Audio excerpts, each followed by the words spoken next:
It is 8:59 on Breakfast Television. A huge fire lit up the night sky above Mitchell Island early this morning. It blew up shortly before 3 a.m. in the industrial area between Richmond and Vancouver. Massive flames were seen shooting up from a scrapyard believed to be a recycling facility. The investigation continues. So does the cleanup. No word yet on what caused the fire.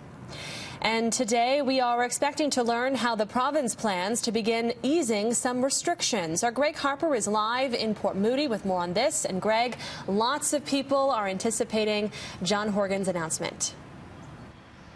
Yeah, looking for some of these restrictions to be lifted. Good morning, Mary. We're here at Trasolini Field in Port Moody, and some restrictions lifted here in this city. A big one, if you want to get out and exercise on the sports fields, you can do that now. The fields are back open, but only for limited use. The city saying keep your distance so we can keep our fields open. That's the message on Port Moody's website. Could we see the return of organized sports this summer? What about the opening of restaurants, salons, barbershops?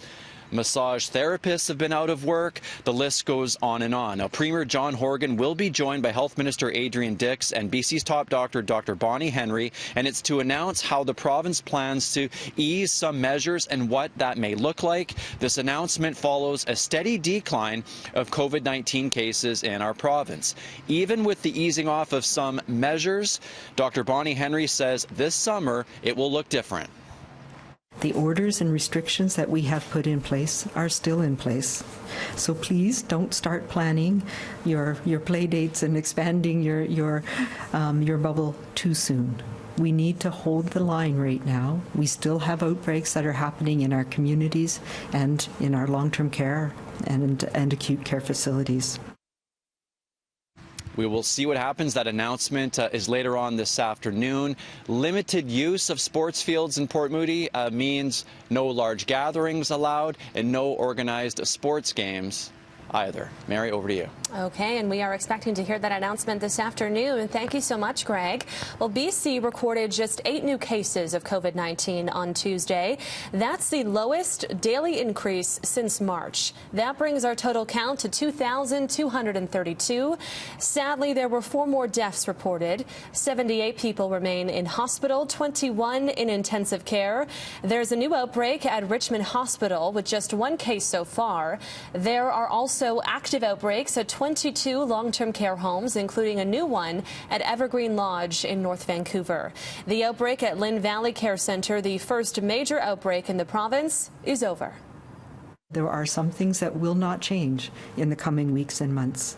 These are our playbook for the weeks and months ahead. We need to keep them top of mind and use them as the guideposts for our actions in the coming weeks.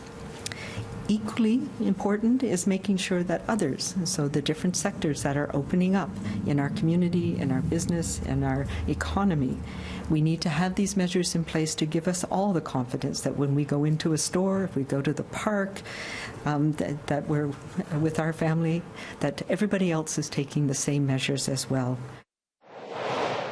The race to create a COVID-19 vaccine continues. A clinical trial is now underway in the U.S. Researchers are injecting healthy volunteers with 4 COVID-19 vaccine candidates from Pfizer and a German partner. The volunteers have already received their first injections. Researchers hope to teach the immune system what microbes to attack when the virus invades the body.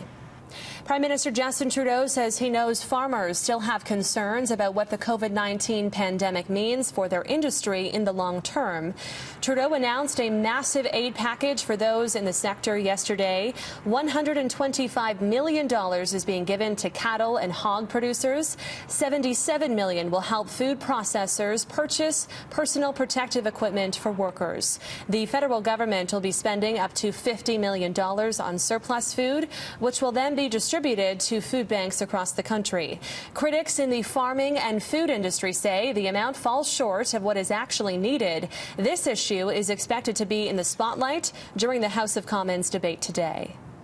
The Canadian Federation of Agriculture was hoping for about $2.5 billion in financial assistance from the Trudeau government.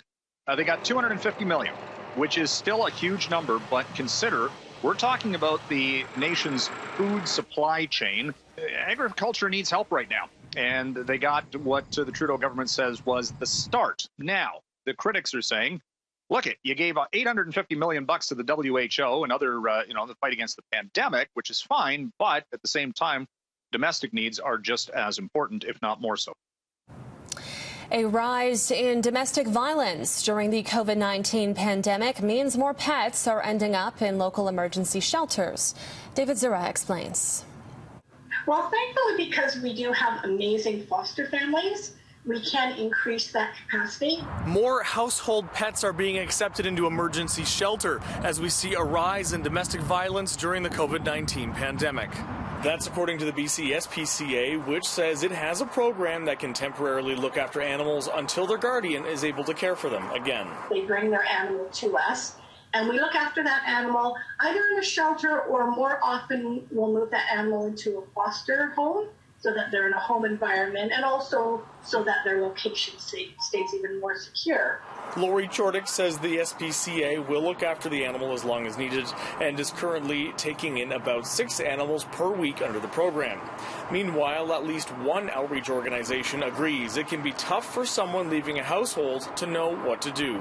Most residential programs are communal, are navigating, all kinds of cultural differences and, children and all kinds of needs in a space. And so bringing in animals companion animals adds another layer of complexity. McDougall, however, describes the services available in Vancouver as a strong matrix and says the needs of the pet are also factored into the equation. Yes, we've had women recently who have needed to leave and have had companion animals, one or more. And we, as we do with anybody, we build a safety plan for her, for the children, and for the companion animals. At the same time, the BC SPCA does tell us while adoptions have been on the rise during the pandemic, they're also seeing more need for other emergency services as well. We offer pet food banks to help people who may need a little help with looking after their pets during this time. And we've also seen an increase at our hospitals, people needing help with charitable work with their vet bills. In Burnaby, David Zura, City News. Another local business has come up with an innovative way to help first responders stay safe. Steamworks has repurposed new brewery equipment to sterilize N95 masks so they can be reused. They call it the Steamworks pasteurizer. Shortly realized that it might actually be able to be of service to those in need of recycling or cleaning and reusing existing masks. So the idea is obviously that the steam cleans the mask, but the regular masks can be reused up to 3 times with straight steam.